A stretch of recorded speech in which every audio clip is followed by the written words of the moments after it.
मन लगाकर सुनिए दोस्तों। कभी कभी हम अपने ही मन से थक जाते हैं। सुबह उठते हैं तो लगता है सब ठीक है, लेकिन कुछ ही पलों में वही मन हमें बेचैन कर देता है। एक विचार, एक शक, एक डर, और पूरा दिन जैसे किसी अदृश्य शक्ति के हाथों कैद हो जाता है। हम सोचते हैं कि हम अपने जीवन के मालिक हैं, लेकिन अगर गहराई से देखा जाए तो असली मालिक तो हमारा मन है। मन ही वो ताकत है जो हमें बना भी सकता है और मिटा भी सकता है। गौतम बुद्ध ने कहा था, मन सब कुछ है, जो तुम सोचते हो वही तुम बन जाते हो। यह वाक्य सिर्फ कोई कोट नहीं है, ये जीवन का सार है। आज विज्ञान भी यही कहता है, हमारी वास्तविकता हमारे विचारों का परिणाम है। मनोविज्ञान बताता है कि इंसान का मन हर दिन लगभग 60,000 विचारों को जन्म देता है, और उनमें से ज्यादातर विचार दोहराए जाने वाले और नकारात्मक होते हैं। यही कारण है कि हम बार बार वही गलतियां दोहराते हैं, वही डर जीते हैं, वही अधूरेपन का एहसास करते हैं। लेकिन बुद्ध ने 2500 साल पहले ही इस रहस्य को समझ लिया था। उन्होंने कहा, मन कोई स्थायी चीज नहीं है, यह बहता है, बदलता है, और इसे देखा जा सकता है। यही बुद्ध की सबसे अद्भुत खोज थी, क्योंकि जब आप मन को देखना शुरू करते हैं तो धीरे धीरे मन अपनी गुलामी से मुक्त होने लगता है। जरा सोचो, तुम्हारा मन हर समय बात कर रहा है। कभी वह तुम्हें भविष्य की चिंता दिखाता है, कभी अतीत की गलती याद दिलाता है, कभी वह तुम्हें किसी से तुलना कराता है, और कभी वह तुम्हारे भीतर एक नकली दुनिया बना देता है, जहां तुम हमेशा कुछ खोज रहे होते हो लेकिन कभी पाते नहीं। यही मन की चाल है। मनोविज्ञान इसे मंकी माइंड कहता है। एक ऐसा मन जो एक डाल से दूसरी डाल पर लगातार झूलता रहता है, कभी खुशी, कभी गुस्सा, कभी डर, कभी पछतावा, और हम इस कूदते हुए मन को अपनी सच्चाई समझ बैठते हैं। लेकिन बुद्ध कहते हैं, तुम मन नहीं हो। यह वाक्य सुनने में सरल लगता है, लेकिन अगर इसे समझ लिया जाए तो जीवन की आधी समस्याएं वहीं खत्म हो जाती हैं। सोचो, जब कोई तुम्हें गुस्सा दिलाता है तो गुस्सा कौन करता है? तुम या तुम्हारा मन? तुम्हारे अंदर जो जागरूकता है वो तो सिर्फ देख रही है। गुस्सा, डर, जलन सब मन की परतें हैं, और बुद्ध ने हमें सिखाया कि हमें इन परतों के पार जाना है। बुद्ध जब बोधि वृक्ष के नीचे बैठे थे तो उन्होंने किसी चमत्कार से ज्ञान प्राप्त नहीं किया। उन्होंने अपने मन को निहारा, घंटों नहीं दिनों तक बस अपने विचारों को देखा, उनकी जड़ों तक पहुंचे और देखा कि मन एक धारा की तरह है, जिसे जितना तुम पकड़ने की कोशिश करते हो वह उतनी ही तेजी से बह निकलती है। लेकिन जब तुम उसे बस देखते हो बिना प्रतिक्रिया के, तो वह शांत हो जाती है। आज का इंसान भी उसी युद्ध में है, बस युद्ध का मैदान बदल गया है। पहले लोग जंगल में अपने मन से लड़ते थे, आज हम मोबाइल स्क्रीन के पीछे लड़ रहे हैं। सोशल मीडिया, तुलना, सफलता की दौड़, रिश्तों का बोझ, ये सब बाहरी रूप हैं, लेकिन असली जड़ अंदर है, मन की अशांति। हम खुद को समझे बिना दुनिया को बदलने की कोशिश करते रहते हैं, लेकिन बुद्ध कहते हैं, पहले अपने मन को जीतो, फिर दुनिया अपने आप जीत जाओगे। यहां पर मनोविज्ञान और बौद्ध दर्शन का संगम होता है। मनोविज्ञान कहता है, मन एक आदतों का तंत्र है। हर विचार, हर भावना बार बार दोहराने पर एक न्यूरल पैटर्न बनाती है, और वो पैटर्न तुम्हारे व्यवहार को नियंत्रित करता है। इसलिए अगर तुम अपने विचारों को नहीं पहचानते तो तुम्हारी जिंदगी तुम्हारी नहीं रहती, वो उन आदतों की गुलाम बन जाती है जो तुम्हें भीतर से चलाती हैं। बुद्ध ने इसे सरल शब्दों में कहा, जैसा बीज वैसा फल। अगर तुम्हारे विचार शुद्ध हैं तो जीवन भी शुद्ध बनता है। अगर तुम्हारे विचार गंदे, ईर्ष्या या क्रोध से भरे हैं तो जीवन वैसा ही अनुभव देता है। आज साइकोलॉजी में इसे कॉग्निटिव बिहेवियरल थ्योरी कहा जाता है, जहां कहा गया है, your thoughts create your emotions and your emotions drive your actions. यानी मन ही निर्माता है, तुम्हारी खुशी का भी, तुम्हारे दुख का भी। लेकिन सवाल उठता है, अगर मन इतना शक्तिशाली है तो क्या इसे काबू में किया जा सकता है? यही वो सवाल है जिसने बुद्ध को बोधि वृक्ष के नीचे बैठने पर मजबूर किया था। उन्होंने खुद से पूछा, कौन हूं मैं जो यह सब सोच रहा हूं? क्या मैं ये विचार हूं या वो जो विचारों को देख रहा है? और जब उन्होंने उस देखने वाले को देखा, वो जाग गए। यही था बोधि, यानी अवेकनिंग, यानी जागरण। आज जब हम मनोविज्ञान में माइंडफुलनेस की बात करते हैं तो वह कोई नई खोज नहीं है, वह बुद्ध के ध्यान का ही आधुनिक रूप है। जब तुम बिना निर्णय के अपने मन को देखते हो, जब तुम बस श्वास पर ध्यान देते हो तो धीरे धीरे विचारों की भीड़ कम होती है। वो जगह बनती है जहां शांति जन्म लेती है। यही जगह है जहां बुद्ध ने कहा था, सच्ची आजादी भीतर से आती है। हम सब इस जीवन में बाहर कुछ ना कुछ खोज रहे हैं, सफलता, प्रेम, पहचान, पैसा, लेकिन असली खोज तो अंदर है। और इस खोज की शुरुआत होती है मन को समझने से। अगर मन एक बच्चा है तो उसे डांटने से नहीं, बल्कि समझने से, प्यार देने से, ध्यान देने से शांत किया जा सकता है। मनोविज्ञान कहता है, वॉट यू रेजिस्ट परसिस्ट्स। जिससे तुम लड़ते हो वो और मजबूत हो जाता है।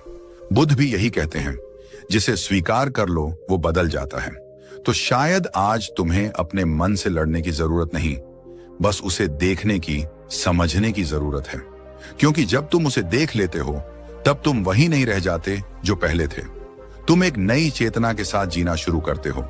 यही जीवन का असली मोड़ है, जहां से परिवर्तन शुरू होता है, भीतर से बाहर की ओर। गौतम बुद्ध ने कहा था, संसार बाहर नहीं है, संसार तुम्हारे मन में है।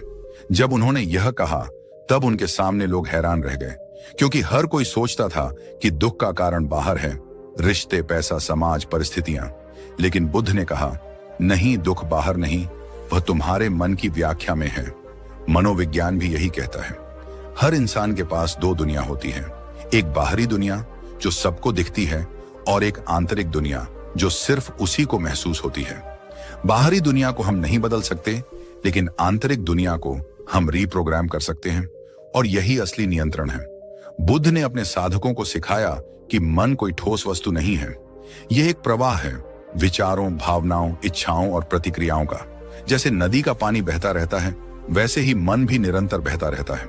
अगर तुम इस बहाव में अंधे होकर बहते जाओ तो तुम्हें लगेगा तुम ही वो धारा हो, लेकिन अगर तुम किनारे बैठकर उसे देखने लगो तो तुम जान जाओगे कि तुम नदी नहीं, उसके साक्षी हो।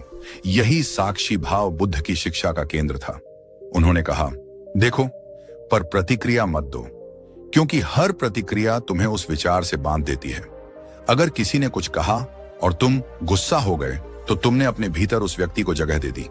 अगर किसी ने तुम्हें अनदेखा किया और तुम दुखी हो गए तो तुमने अपनी शांति उसे सौंप दी, और इस तरह मन दूसरों का गुलाम बनता चला जाता है।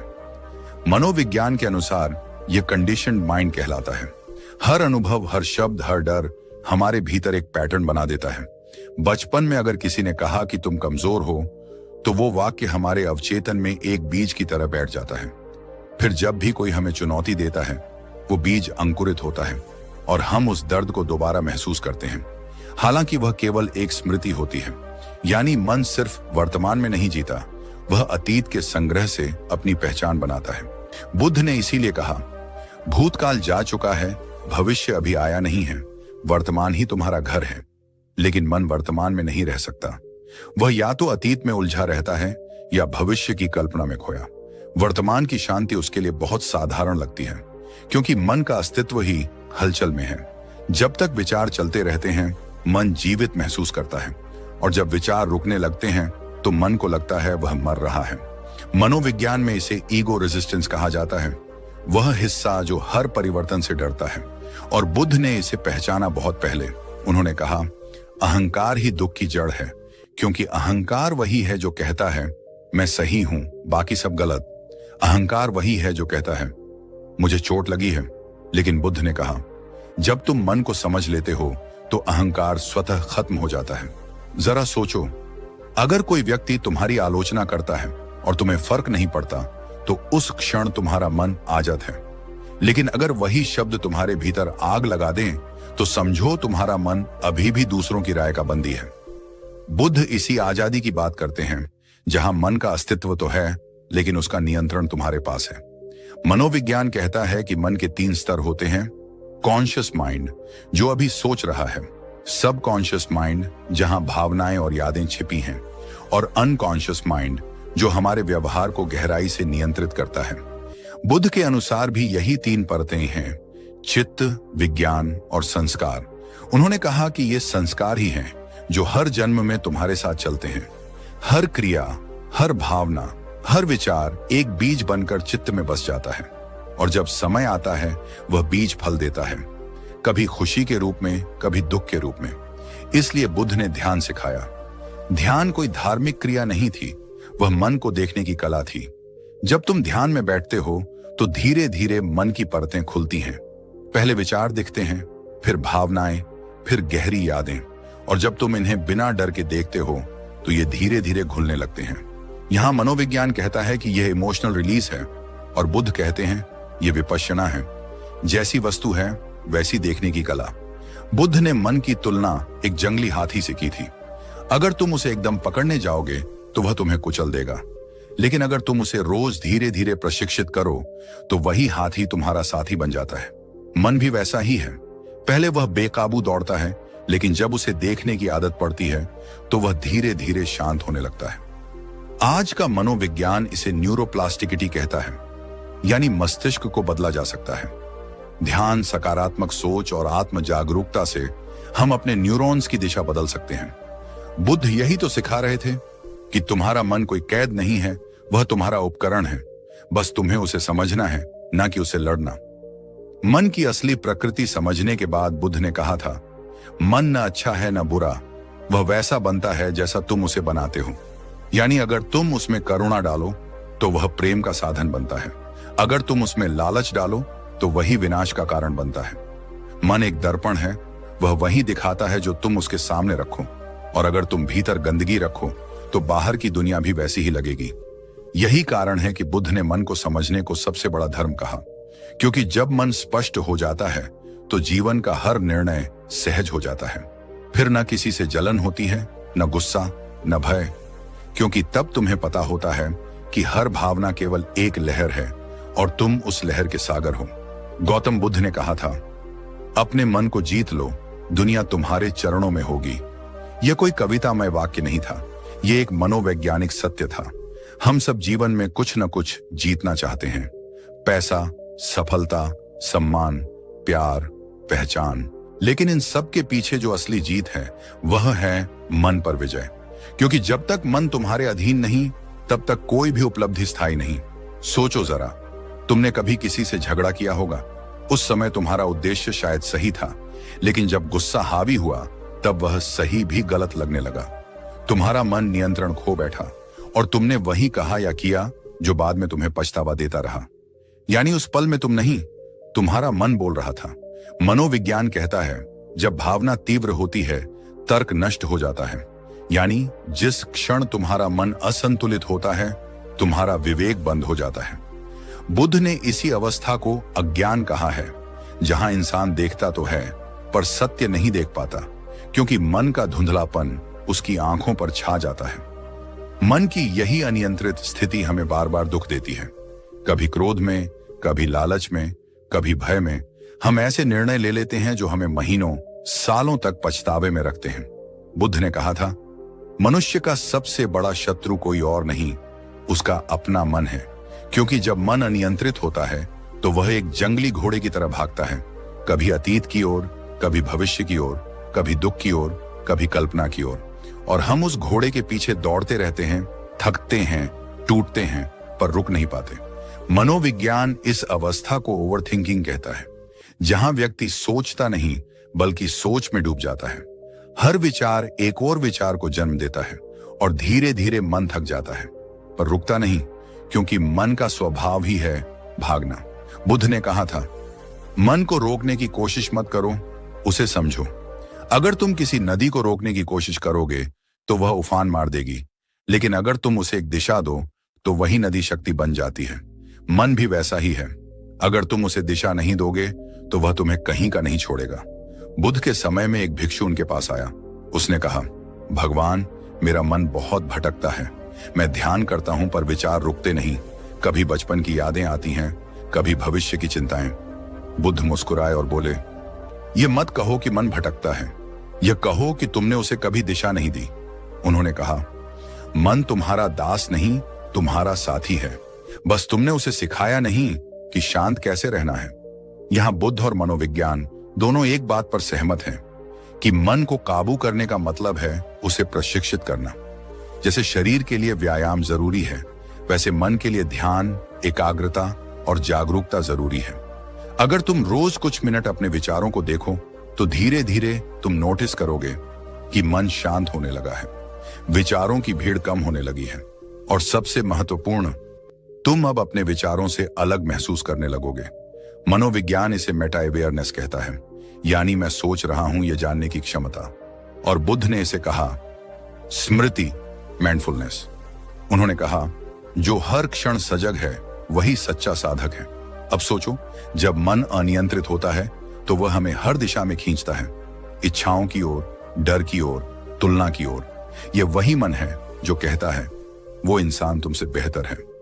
तुम्हारे पास सब कुछ होते हुए भी कुछ कमी है, और जब तुम इन आवाजों को मान लेते हो तो तुम दुख की जंजीरों में बंध जाते हो। बुद्ध ने कहा था इच्छा ही दुख की जड़ है। यहां इच्छा का अर्थ केवल भौतिक चाह नहीं है, बल्कि हर वो पकड़ जो मन करता है। जब मन कहता है यह मुझे चाहिए तभी मैं खुश रहूंगा, तो उसी क्षण दुख शुरू हो जाता है, क्योंकि तुमने अपनी खुशी को किसी शर्त से बांध दिया, और अगर वह शर्त पूरी ना हो तो तुम्हारा मन तड़पता है। यही मन का भ्रम है। मनोविज्ञान भी यही बताता है कि जब तक इंसान बाहरी चीजों पर निर्भर है वह इमोशनल डिपेंडेंसी में जीता है, और जो व्यक्ति भावनात्मक रूप से निर्भर है वह कभी स्वतंत्र नहीं हो सकता। बुद्ध ने इसी को आसक्ति कहा। उन्होंने सिखाया कि सच्ची स्वतंत्रता तभी आती है जब तुम अपने मन को नियंत्रित करते हो, ना कि मन तुम्हें। मन को काबू में रखना कोई दमन नहीं है, यह किसी सैनिक अनुशासन जैसा बल प्रयोग नहीं है, यह प्रेम की प्रक्रिया है। तुम अपने मन से लड़ो मत, उसे समझो, सुनो, उसके कारणों तक जाओ। जब तुम यह समझ लेते हो कि हर विचार केवल एक लहर है, तो तुम्हें पता चलता है लहर चाहे कितनी भी बड़ी हो, तुम समुद्र हो, असीम, स्थिर, गहरा। इसीलिए बुद्ध ने कहा जिसने अपने मन को जीत लिया उसने संसार को जीत लिया, क्योंकि तब न तो गुस्सा तुम्हें हिला सकता है, न भय, न लालच, न मोह।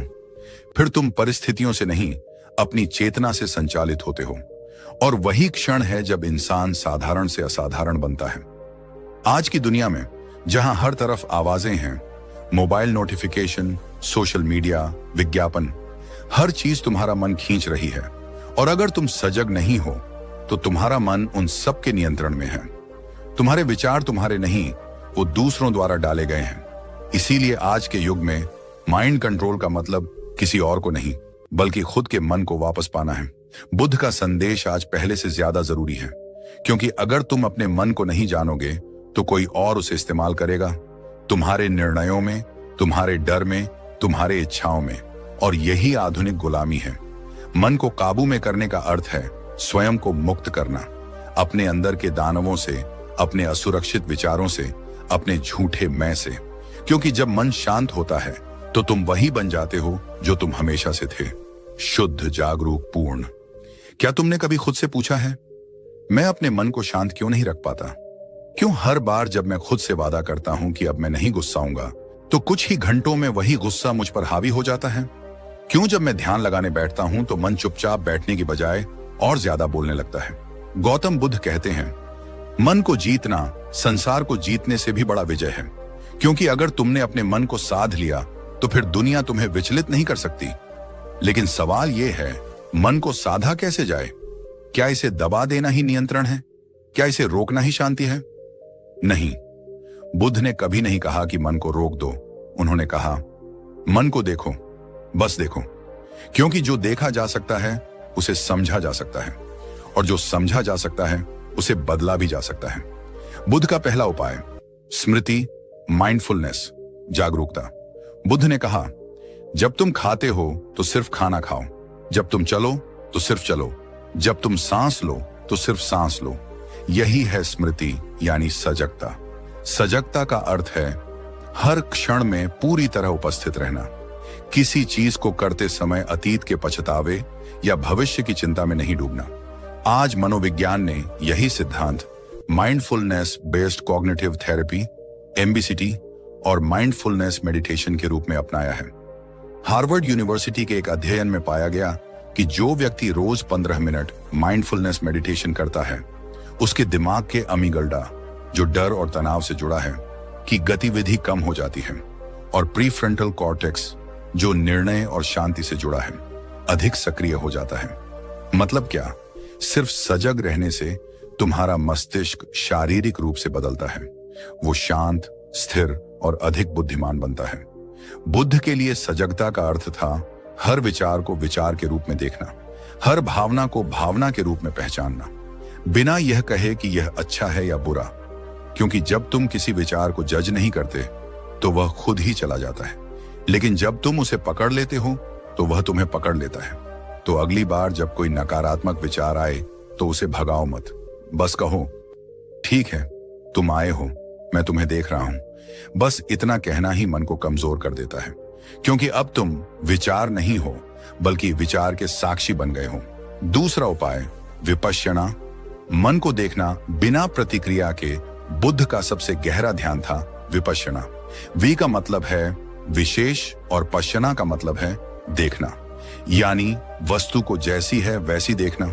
उन्होंने कहा मन को भगाओ मत, उसे देखो, क्योंकि जो दिखने लगता है वो तुम्हें नियंत्रित नहीं कर सकता। जब तुम चुपचाप बैठकर अपनी सांस को देखते हो तो मन हजारों विचार फेंकता है, बीता हुआ कल, आने वाला कल, किसी की बात, किसी की गलती। लेकिन अगर तुम बस देखते रहो तो एक क्षण ऐसा आता है जब तुम विचारों के बीच की खामोशी को महसूस करते हो। वही खामोशी तुम्हारा असली स्वरूप है। आधुनिक मनोविज्ञान ने इस प्रक्रिया को मेटाकॉग्निटिव अवेयरनेस कहा है, यानी खुद को सोचने वाले से हटाकर देखने वाले के रूप में पहचानना। शोध बताते हैं कि विपश्यना करने वालों के मस्तिष्क में धैर्य, भावनात्मक संतुलन और निर्णय क्षमता बढ़ जाती है। बुद्ध कहते थे तुम्हारा मन एक बंदर की तरह है जो एक डाल से दूसरी डाल पर कूदता रहता है। उसे मत मारो, उसे देखो, देखते देखते वह थक जाएगा। ये थकावट नहीं हार है, ये शांति की शुरुआत है। तीसरा उपाय आनापान सती, श्वास की सजगता। श्वास ही जीवन का सबसे निकट सत्य है। बुद्ध ने कहा श्वास को देखो, क्योंकि यह हमेशा वर्तमान में होती है। जब तुम सांस पर ध्यान देते हो तो तुम वर्तमान में लौट आते हो, क्योंकि सांस न अतीत में है न भविष्य में, वह सिर्फ अब में है। जब तुम अपनी सांस की लय को महसूस करते हो तो मन की लहरें धीरे धीरे शांत होने लगती हैं। तुम देखोगे विचार आते हैं लेकिन उनकी ताकत कम हो जाती है, वे अब तुम्हें बहा नहीं पाते। आधुनिक विज्ञान कहता है कि धीरे और गहराई से सांस लेने से मस्तिष्क में अल्फा और थीटा वेव्स बढ़ती हैं, जो रिलैक्सेशन और फोकस से जुड़ी होती हैं। यानी तुम जितना गहरा सांस लेते हो उतना ही मन गहराई में उतरता है। ध्यान दो, तुम्हारी हर सांस एक शिक्षक है। वह कहती है देखो सब कुछ आता है और चला जाता है, बस मैं गवाह हूं। अगर तुम इस एक सरल ध्यान को नियमित कर लो तो तुम्हारा मन तुम्हारा सेवक बन जाएगा, मालिक नहीं। चौथा उपाय मैत्री भावना, करुणा और प्रेम का ध्यान। बुद्ध ने कहा अगर तुम अपने मन को बदलना चाहते हो तो उसमें करुणा भर दो, क्योंकि मन के सारे विष गुस्सा, ईर्ष्या, द्वेष, प्रेम के सामने टिक नहीं सकते। बुद्ध ने अपने अनुयायियों को मेटा भावना ध्यान सिखाया, जहां वे मन में कहते थे सब प्राणी सुखी हों, सब प्राणी निरोगी हों, सब शांत हों। यह सुनने में साधारण लगता है, पर इसका प्रभाव गहरा है। जब तुम अपने शत्रु के लिए भी शुभकामना भेजते हो तो तुम्हारे भीतर की नफरत घुल जाती है। वह नफरत ही थी जो मन को विषैला बना रही थी, और जैसे ही वह खत्म होती है मन एकदम हल्का महसूस करता है। मनोविज्ञान में इसे लविंग किंडनेस मेडिटेशन कहा जाता है। एक अध्ययन के अनुसार जो व्यक्ति रोज 10 मिनट इस ध्यान का अभ्यास करता है उसकी ऑक्सीटोसिन प्रेम हार्मोन की मात्रा बढ़ती है और कोर्टिसोल तनाव हार्मोन घटता है।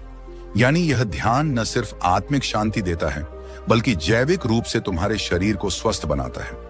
करुणा मन की सबसे बड़ी दवा है। जिस दिन तुम अपने भीतर और दूसरों के लिए सच्ची करुणा महसूस करने लगते हो उस दिन तुम्हारे भीतर का युद्ध समाप्त हो जाता है। पांचवा उपाय विचारों का निरीक्षण, डिटैचमेंट, कॉग्निटिव डिफ्यूजन। बुद्ध ने कहा विचार बादलों की तरह हैं, तुम आसमान हो। अगर तुम बादलों से चिपक जाओगे तो हर तूफान तुम्हें हिला देगा, लेकिन अगर तुम आसमान बन जाओ तो बादल आएंगे जाएंगे पर तुम अडिग रहोगे। मनोविज्ञान में इसे कॉग्निटिव डिफ्यूजन कहा जाता है, यानी अपने विचारों से दूरी बनाना। यह तकनीक ACT का केंद्र है। इसमें व्यक्ति सीखता है कि विचार सिर्फ विचार हैं, वे हकीकत नहीं। उदाहरण के लिए अगर मन कहे मैं असफल हूं तो तुम उसे पकड़कर मत चलो, बस कहो मेरा मन यह विचार उत्पन्न कर रहा है कि मैं असफल हूं। बस इतना कहने से ही तुम उस विचार से अलग हो जाते हो, और जैसे ही अलग हुए विचार की शक्ति समाप्त हो गई। बुद्ध यही सिखाते थे, मन को देखो, मन मत बनो। यही साक्षी भाव ही सच्ची स्वतंत्रता है। छठा उपाय, अनित्य का ध्यान, इम्परमानेंस। बुद्ध ने कहा, जो कुछ भी उत्पन्न होता है वह नष्ट भी होता है। यह सुनने में सामान्य बात लगती है, पर इसका अर्थ बहुत गहरा है। जब तुम सच में समझ लेते हो कि हर भावना, हर दर्द, हर स्थिति अस्थायी है, तो तुम उनसे चिपकना बंद कर देते हो। मनोविज्ञान में इसे रैडिकल एक्सेप्टेंस कहा गया है, अर्थात चीजों को जैसे हैं वैसे स्वीकार करना। जो व्यक्ति स्वीकार करता है वह मानसिक रूप से सबसे मजबूत होता है, क्योंकि जो विरोध करता है वह संघर्ष करता है, और जो स्वीकार करता है वह मुक्त होता है। तो अगली बार जब दुख आए तो उससे मत लड़ो, बस कहो तुम भी गुजर जाओगे। यही है अनित्य का ध्यान। सातवां उपाय, ध्यान को जीवन का हिस्सा बनाना। बुद्ध ने कहा, ध्यान कोई विशेष काम नहीं, ये जीवन जीने की कला है। जब तुम खाते हो, बोलते हो, चलते हो, हर काम में ध्यान जोड़ो। अगर तुम बस दिन में 5 बार 2 मिनट के लिए गहरी सांस लेकर रुक जाओ, तो धीरे धीरे तुम पाओगे कि मन अब पहले जैसा नहीं रहा, वह स्थिर हो गया है। मनोविज्ञान इसे माइक्रो मेडिटेशन कहता है। शोध बताते हैं कि दिन भर में छोटे छोटे ध्यान के क्षण तुम्हारे मानसिक स्वास्थ्य पर गहरा असर डालते हैं। तुम ज्यादा संतुलित, रचनात्मक और शांत महसूस करते हो। आठवां उपाय, स्वयं की स्वीकृति, सेल्फ एक्सेप्टेंस। बुद्ध ने कहा, तुम खुद से प्यार किए बिना किसी से प्रेम नहीं कर सकते। अगर तुम अपने भीतर के अंधेरे को नकारोगे तो वह और बढ़ेगा, लेकिन अगर उसे स्वीकार कर लोगे तो वह धीरे धीरे प्रकाश में बदल जाएगा। मनोविज्ञान में इसे सेल्फ कंपेशन कहा जाता है। डॉ क्रिस्टिन नेफ के अनुसार, जो व्यक्ति खुद के प्रति दयालु होता है वह दूसरों के प्रति भी करुणामय होता है। यह करुणा मन को शांत करती है, क्योंकि अब मन संघर्ष में नहीं, स्वीकृति में होता है। नौवां उपाय, ध्यान और विज्ञान का संग। बुद्ध ने कहा था, मन सब कुछ है, जो तुम सोचते हो वही बन जाते हो। और अब आधुनिक न्यूरोसाइंस ने भी यह सिद्ध कर दिया है कि हमारे विचार सच में हमारे मस्तिष्क की संरचना बदल देते हैं। इसे कहते हैं न्यूरोप्लास्टिसिटी, यानी मस्तिष्क हर अनुभव से नया आकार लेता है। अगर तुम रोज नकारात्मक सोचते हो तो नकारात्मक रास्ते मजबूत होते हैं। अगर तुम रोज ध्यान करते हो तो शांति के रास्ते मजबूत होते हैं। यानी तुम्हारा मन एक मिट्टी है जिसे तुम जैसा चाहो वैसा गढ़ सकते हो, और बुद्ध यही सिखा रहे थे, अपने भीतर का मूर्तिकार बनो। 10 अंतर्मन की क्रांति। जब तुम बुद्ध के इन उपायों को अपनाते हो तो धीरे धीरे तुम्हारे भीतर एक क्रांति होती है, जहां गुस्से की जगह शांति, ईर्ष्या की जगह करुणा और अशांति की जगह साक्षी भाव जन्म लेता है। और यही बुद्धत्व है, कोई चमत्कार नहीं, बल्कि अपने मन पर विजय। याद रखो, बुद्ध का मार्ग बाहर की यात्रा नहीं है, यह भीतर की यात्रा है। वह कोई धर्म नहीं सिखाते थे, वह विज्ञान सिखाते थे, मन के विज्ञान का। जब तुम इसे अपनाते हो तो तुम सिर्फ शांत नहीं होते, तुम जागते हो। और जब एक व्यक्ति जागता है तो उसका जीवन ही नहीं, उसके आसपास की दुनिया भी बदल जाती है। कभी कभी जीवन में ऐसे क्षण आते हैं जब हम थक जाते हैं अपने विचारों से, अपने डर से, अपने ही बनाए संघर्षों से। हम चाहते हैं शांति, पर शांति मिलती नहीं, क्योंकि हम उसे बाहर ढूंढते हैं, जबकि वह तो हमेशा हमारे भीतर रही है। गौतम बुद्ध ने कहा था, मन ही सब कुछ है, जो तुम सोचते हो वही बन जाते हो। और यही बात आज आधुनिक मनोविज्ञान भी कहता है। तुम्हारे विचार, तुम्हारी भावनाएं तुम्हारे जीवन की दिशा तय करते हैं। तुम्हारा मन तुम्हारा सेवक है, पर यदि तुम उसे पहचान ना पाओ तो वही सेवक तुम्हारा मालिक बन जाता है। बुद्ध ने हमें रास्ता दिखाया, मन को भगाने का नहीं, बल्कि उसे देखने का। जब तुम अपने भीतर के विचारों, भावनाओं और प्रतिक्रियाओं को जागरूक होकर देखने लगते हो, तो तुम धीरे धीरे उस कैद से मुक्त हो जाते हो जहां मन तुम्हें बंद कर रखा था। कल्पना करो, अगर तुम अपने मन के गुलाम नहीं बल्कि मालिक बन जाओ तो क्या होगा? हर परिस्थिति में शांति बनी रहेगी, हर दर्द तुम्हें कुछ सिखाएगा, हर गिरना तुम्हें मजबूत बनाएगा। यही तो बुद्धत्व है। यह कोई पर्वत की चोटी पर मिलने वाली चीज नहीं, यह तो तुम्हारे भीतर ही है। बस धूल हटानी है जो तुम्हारे विचारों और असावधानी ने जमा दी है। बुद्ध ने कहा था, जैसे दीपक अंधेरे को नहीं भगाता बल्कि रोशनी से मिटा देता है, वैसे ही सजगता अज्ञान को मिटा देती है। जब तुम सजग हो जाते हो तो तुम्हारा हर काम ध्यान बन जाता है, तुम्हारी हर सांस साधना बन जाती है, तुम्हारा हर दिन एक नया अवसर बन जाता है खुद को और गहराई से समझने का। तो आज से अपने भीतर यह निर्णय लो कि अब मैं अपने मन का दास नहीं रहूंगा, अब मैं अपने विचारों का शिकार नहीं बनूंगा, अब मैं अपने भीतर का बुद्ध जगाऊंगा, क्योंकि बुद्ध बाहर नहीं है, वे तुम्हारे भीतर हैं। हर श्वास के बीच, हर खामोशी के भीतर, हर जागरूक क्षण में। और यही वह क्षण है जहां तुम्हारी यात्रा शुरू होती है, मन की विजय की यात्रा। याद रखो, बाहर की जीतें क्षणिक होती हैं, पर भीतर की जीत सदा के लिए होती है। अगर तुम आज से बस 10 मिनट रोज ध्यान, सजगता और आत्मचिंतन का अभ्यास कर लो, तो कुछ ही दिनों में तुम अपने भीतर वह स्थिरता महसूस करोगे जो किसी दवा या किताब से नहीं मिलती। और अगर तुम चाहते हो कि यह आत्म यात्रा हर दिन और गहरी होती जाए, अगर तुम चाहते हो कि हर वीडियो तुम्हारे जीवन में नई ऊर्जा, नई समझ और नई प्रेरणा लाए, तो हमारा YouTube चैनल तुम्हारे लिए ही बना है।